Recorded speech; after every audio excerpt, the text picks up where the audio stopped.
Elektabilitas Puan Maharani yang digadang-gadang menjadi jagoan PDIP di Pilpres 2024 masih jauh dari harapan.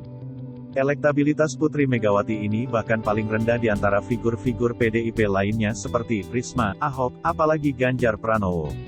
Dilansir dari Kompas.com, Kepala Departemen Politik dan Sosial Center for Strategic and International Studies Arya Fernandes menilai ada 3 faktor yang menyebabkan elektabilitas Ketua DPR Puan Maharani saat ini terpuruk.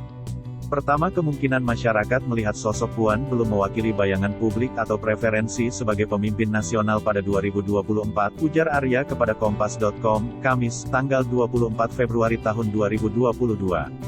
Arya menilai masyarakat menganggap figur Puan saat ini bukan sebagai pilihan utama untuk bersaing dalam pemilihan presiden 2024 mendatang, padahal, kata Arya, kampanye yang dilakukan Puan termasuk gencar dengan memasang spanduk atau baliho.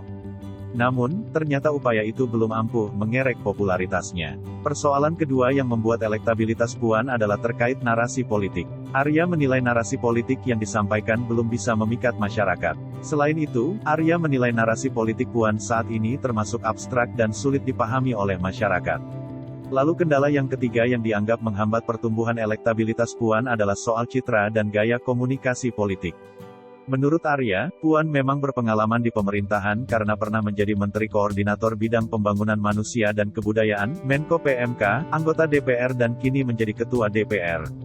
Dalam hasil survei Kepemimpinan Nasional, SKN, yang digelar Litbang Kompas pada 17-30 Januari tahun 2022 terungkap anak Ketua Umum PDI Perjuangan Megawati Soekarnoputri itu memperoleh elektabilitas sebesar 0,6%. Dari hasil survei lembaga lain pun elektabilitas Puan tetap rendah. Contohnya dari hasil survei Indikator Politik Indonesia yang dirilis pada tanggal 9 Januari tahun 2022 menunjukkan elektabilitas Puan berada di peringkat ke-9 dengan perolehan 1,8%. Kemudian hasil survei Carta Politika yang dirilis pada tanggal 20 Desember tahun 2021 menunjukkan Puan berada pada peringkat ke-9 dengan mengantongi elektabilitas 1,1% dalam simulasi 10 nama.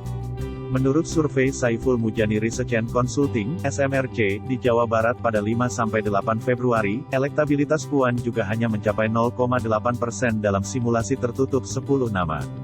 Elektabilitas Puan dalam hasil survei Litbang Kompas, jika dibandingkan dengan beberapa rekan satu partainya juga berada pada urutan buncit. Sejumlah kader PDIP yang meraih elektabilitas di atas 1% adalah Gubernur Jawa Tengah Ganjar Pranowo, 20,5%, ex-Gubernur DKI Jakarta Basuki Cahayapurnama, 2,9%, dan Menteri Sosial Tri Risma Harini, 2,6%. Sudah nonton? Jangan lupa like, subscribe, dan share ya!